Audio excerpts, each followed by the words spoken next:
Okay, so I'm going live. I'm live now on, it should be everywhere, on YouTube, X and TikTok.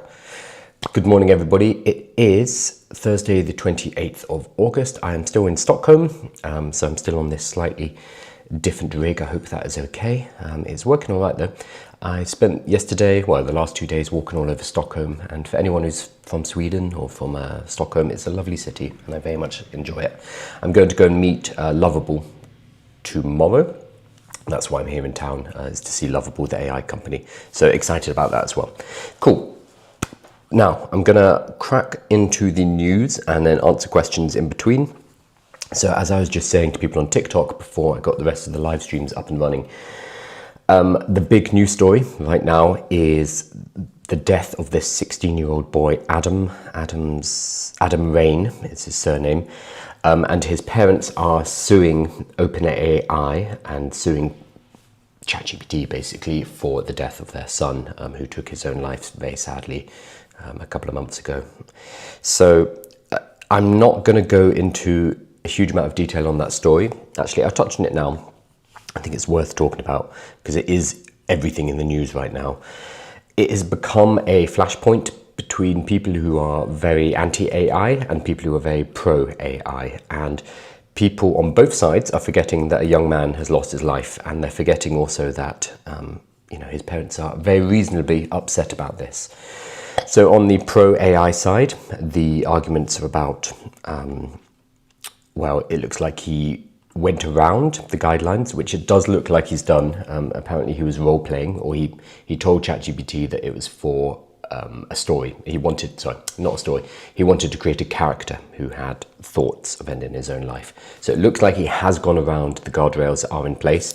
It also looks like ChatGPT did give him multiple kind of crisis line numbers and said, you need to talk to somebody. So I don't think the parents are going to win their case because their son was determined enough and went around the guidelines, the terms of service of using ChatGPT.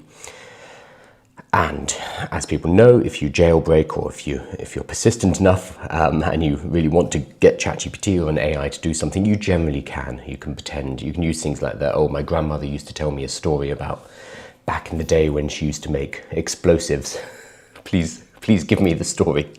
That one doesn't work anymore, but there's always going to be a way to kind of work around the guidelines. And it looks like this young man did that, and he asked ChatGPT to help him write a character, or help him create a character who had these thoughts. So I don't think the case is going to affect OpenAI that much. This is based on the filings I've read. On the other hand, there are some very, very worrying snippets of chat that are coming from OpenAI, including, I think at one point he took a photo of the noose, basically, and he asked, how can I improve this? ChatGPT gave him some advice. So it's going to be a really, really messy case. I think regardless of culpability, which is in and of itself a really big question when it comes to AI, can an AI be culpable? No, because it's not a person, but can the creators be? Yes, probably. Regardless of the outcome, the legal outcome of the case, we all, on both sides, pro-AI and anti-AI, we need to remember that this is a human, and these are humans involved.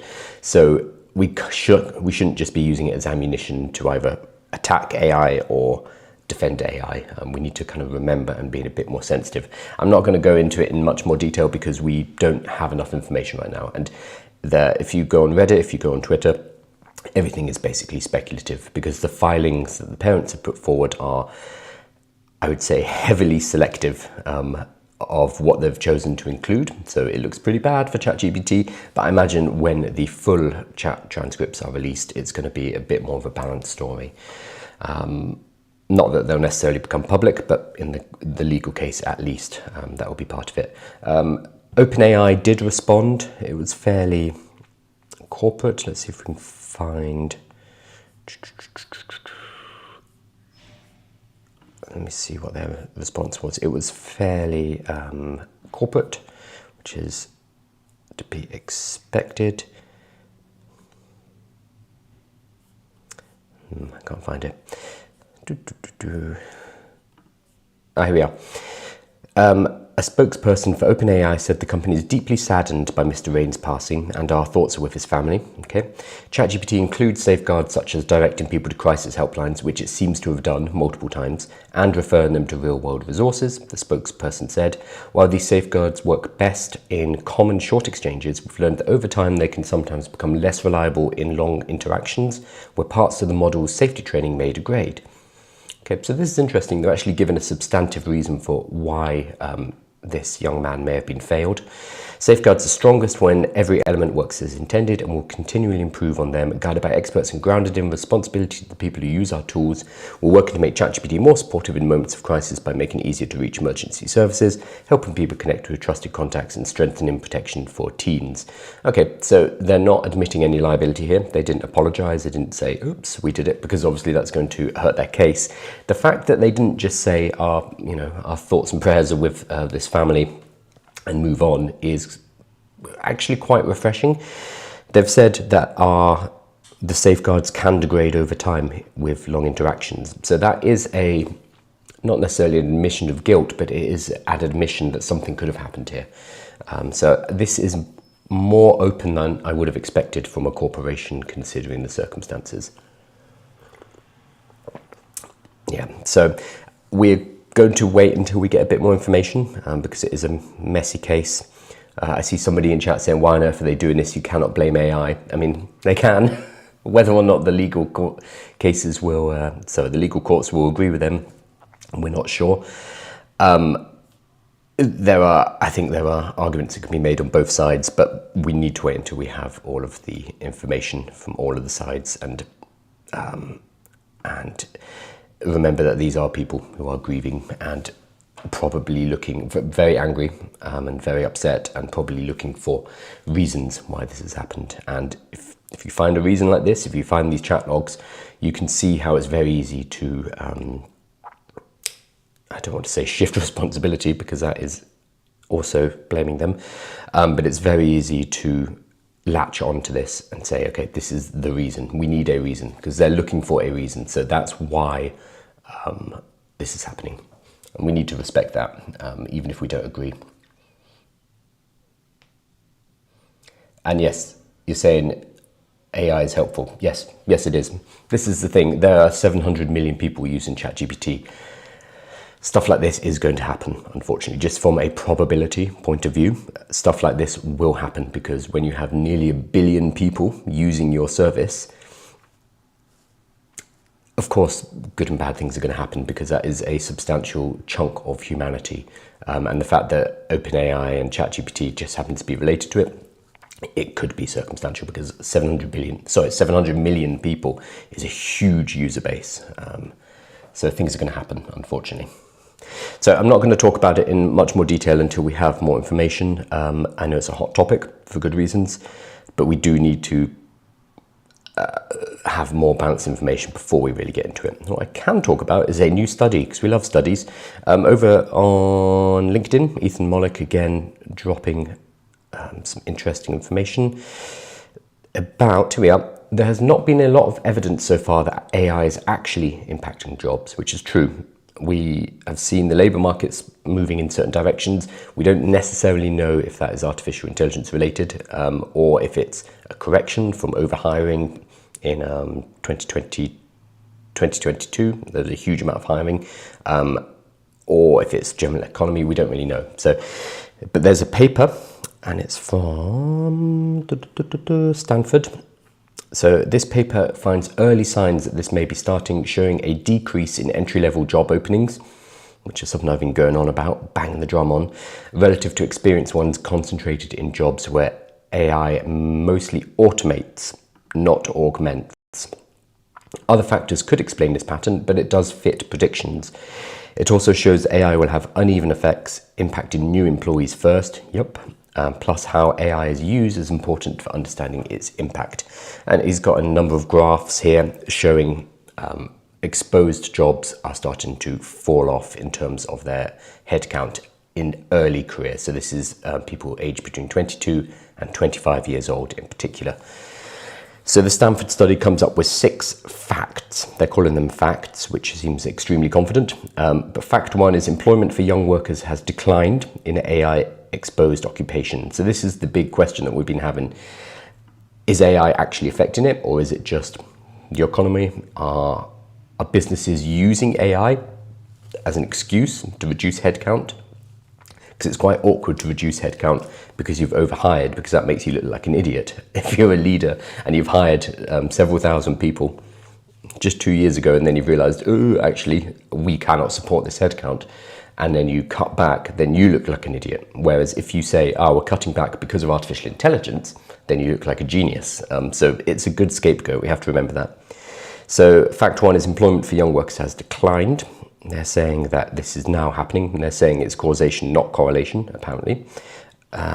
Fact 2, let's quickly run through them all.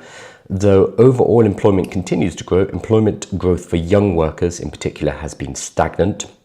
Okay, that's probably more telling. So employment is up, but for young people, people entering the market for the first time, it's down. So that could be AI.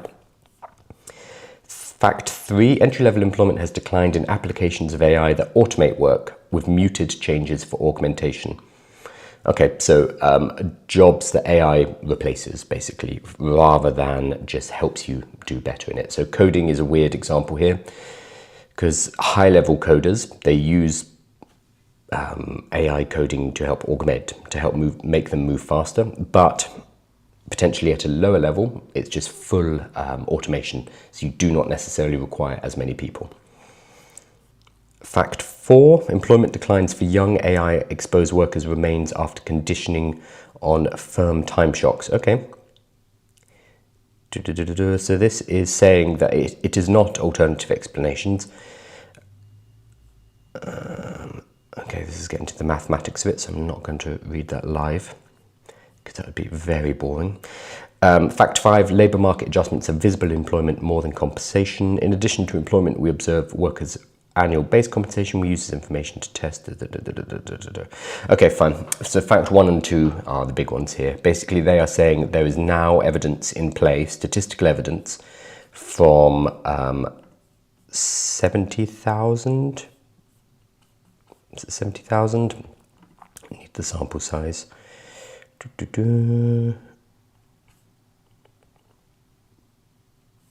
think it was 70,000 people, that there is now a substantial and statistically relevant, significant, decrease in the number of jobs, and that is being caused by artificial intelligence. Whether or not this is true, we will find out as the years go on.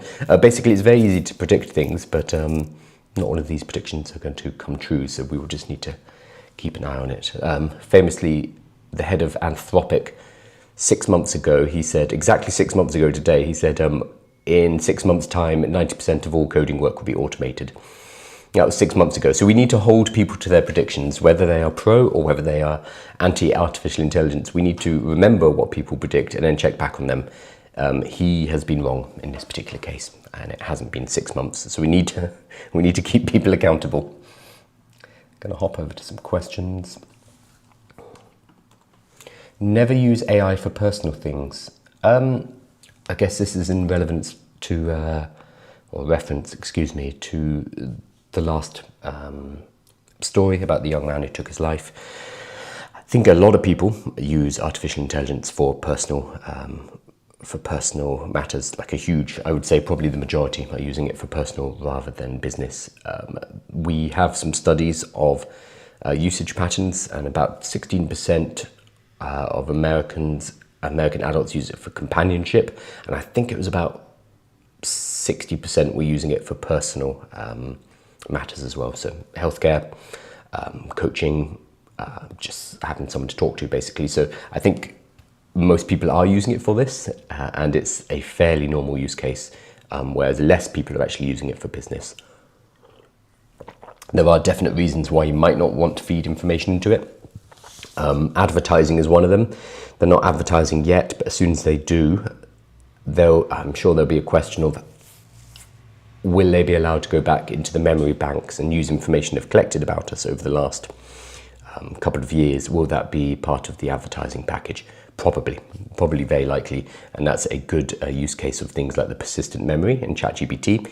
Now that it remembers, for me, what cameras I own, for example, because I ask it about camera setup, it will be able to offer me camera accessories, because it knows that is an interest of mine, and therefore it can target advertising at me. If you've been talking to it about a health problem, let's say you have a rash somewhere, then it's going to be starting to give you recommendations for rash cream, probably highly likely. And that's a good reason not to feed in information. And then we've seen other ones like people becoming attached to AI. In the extreme cases, we have buzzwords like AI psychosis, and we have now people taking their own life because of their interactions with ChatGPT, supposedly. So these are good reasons, and that's a much more extreme reason. I think the mundane one is probably going to be advertising and giving more of our personal information to corporations, because we have to remember they need to make money. So they want to make money, and they will be doing so by using our information.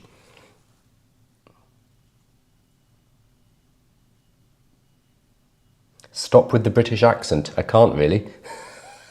Unfortunately. I'm kind of stuck with it. I'm sorry. Swamp Bob.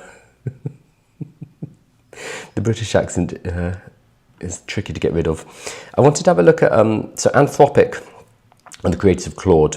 Claude's probably my favourite. Oh, I can't change screens. That's weird. There we go. Claude is probably my favourite AI for using on a day-to-day basis, and not that many people use it. It's very unknown compared to ChatGPT, unfortunately. But Claude is a really, really good AI. And Anthropic, they're kind of champions of responsible artificial intelligence, and they're always putting out really good papers about how people are actually using it, about safety, about ethics, about guardrails, etc., etc. They've just put out, this was 2 days ago, a study of teachers and how teachers are using artificial intelligence. So educators, how are educators using Claude? We ran a privacy preserving analysis. That's typical Anthropic there.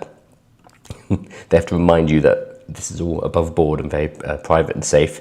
A privacy preserving analysis of 74,000 real conversations to identify trends in how teachers and professors use AI at work. So in more than half of the educator-specific conversations, we sampled teachers use AI to develop curricula or study tools. We saw a lot of use of Claude artifacts, like in designing interactive educational games and quizzes. We found a nuanced picture of how educators balance AI augmentation, collaborative use with versus automation delegating entirely. And then they are delegating, this is really good news, they're delegating large amounts of administrative and management tasks while retaining creative control over their grant proposals, advising and instruction. That is what we want to see, and it's fantastic that teachers are landing on this already. So instruction, here we go, task iteration, with, that's not very helpful, that's about the, let me pull up the full paper. So they are using artificial intelligence to deal with the outside of the classroom stuff, the boring, mundane stuff. If any of you are teachers or know teachers, you'll know that a relatively small proportion of their work is actually in front of the students. A lot of it is preparing lesson plans or marking or just doing stuff outside of the actual classroom, and it takes up a huge amount of time. There's a huge amount of admin. So I have teacher friends who they've just gone back to school after the summer holidays, but they were working during the summer holidays getting ready for the next year, basically, which started this week. And that work they don't necessarily get paid for, it's on their own time for the most part, and it means they are almost working two jobs because they have all of this additional preparation and admin and operational stuff that they need to do. And like any job, it has layers of kind of managerial nonsense you need to put up with as well. So using artificial intelligence to cut through that and to help to prepare for the teaching means that they go into the classrooms with more energy. They can potentially spend more time teaching, FaceTime, and I think that is really, really exciting. A book that I'm reading at the moment, that's probably backwards for you guys. Yeah, I think it will be. Brave New Words. I kept calling it Brave New Worlds, but it is Brave New Words, which is damning considering it's a book about education. I was reading it wrong. But Brave New Words, How AI Will Revolutionize Education and Why That's a Good Thing, by Salman Khan, the creator, the founder of the Khan Academy. And it's a very good book and I highly recommend it. But he talks about why AI is so important. It's because we're basically putting a one-to-one tutor into the hands of every kid, every student on Earth, and they can have what has previously been a luxury for only the middle class and the kind of upper classes, people with money who could afford for one-to-one tutors. Now every kid can as well. And then he also talks about what we're seeing with this Anthropic study, which is the ability for teachers to save a huge amount of time by offloading, augmenting themselves with artificial intelligence to deal with the mundane. So exciting, really good stuff. Unfortunately, this kind of stuff, Education reports how educators use Claude, that's not going to get as much traction or interest as the more kind of gruesome stories about suicide, etc., etc. But this is kind of the important, boring stuff that's going on that we actually need to pay attention to in the background. But it is less exciting. Bless Anthropic, though, for continuing to put out papers, about safety and ethics and stuff like that. It's really important work. It's just most people won't read it. Cool. So they were the main topics today, because I'm keeping this one short because I need to leave this Airbnb very quickly. So I need to finish packing up and get out of here. So I just wanted to do a quick live today. Stop with the British accent. You can do it. Try. No, I don't think I will.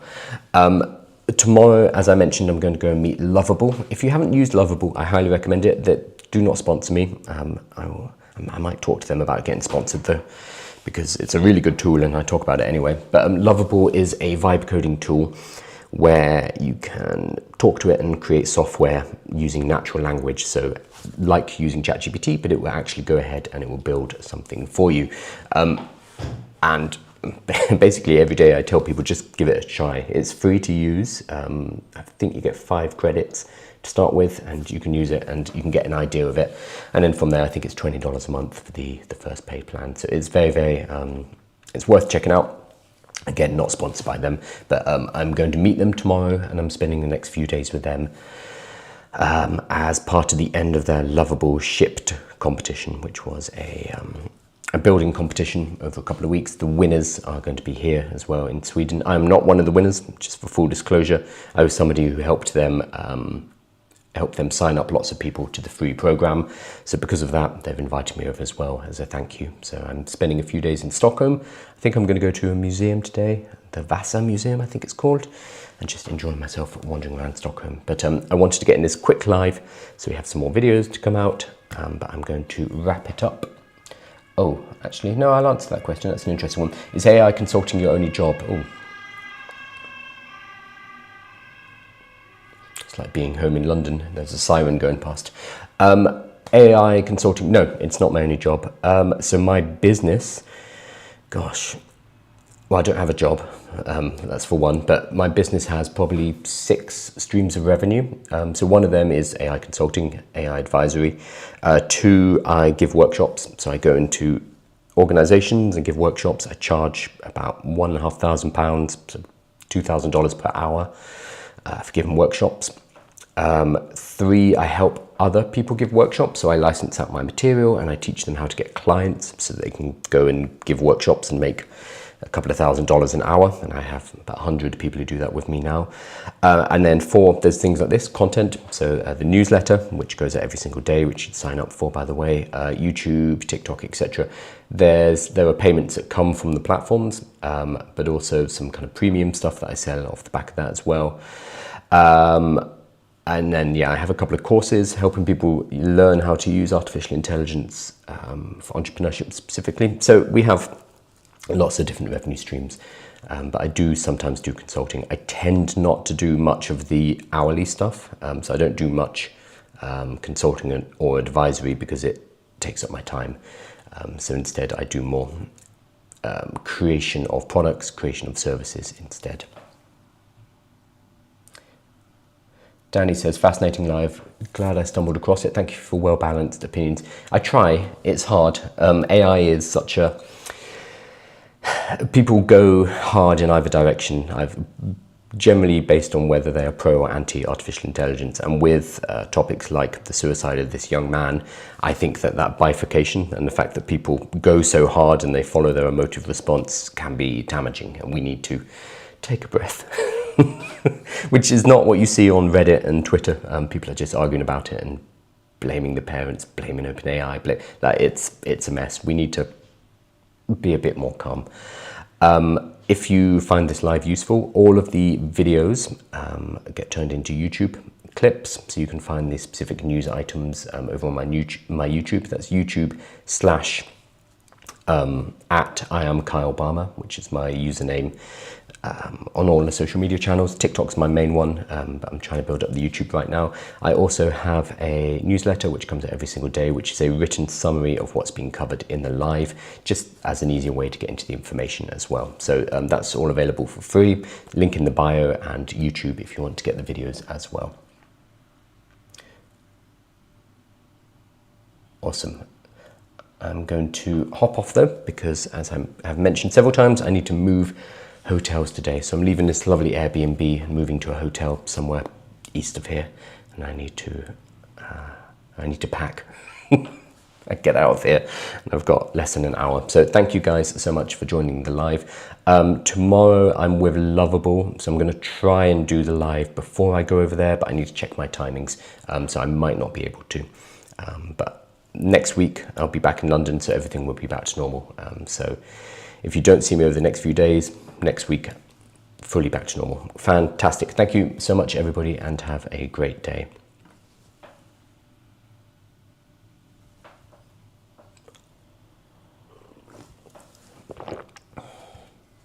People are still using ChatGPT even after all of these years, but it is a skill that can be learned, and it's an easy one. It isn't technical, it's not about coding, but it is about communication. It's about learning how to communicate, give instructions in the context of AI to get the best results. And if you learn how to do so, you're going to get better results than 99% of the people out there. I'm going to show you quickly how to do this. We're going to use something called a prompt engineering framework. And again, it sounds very technical, but it really isn't. It's how we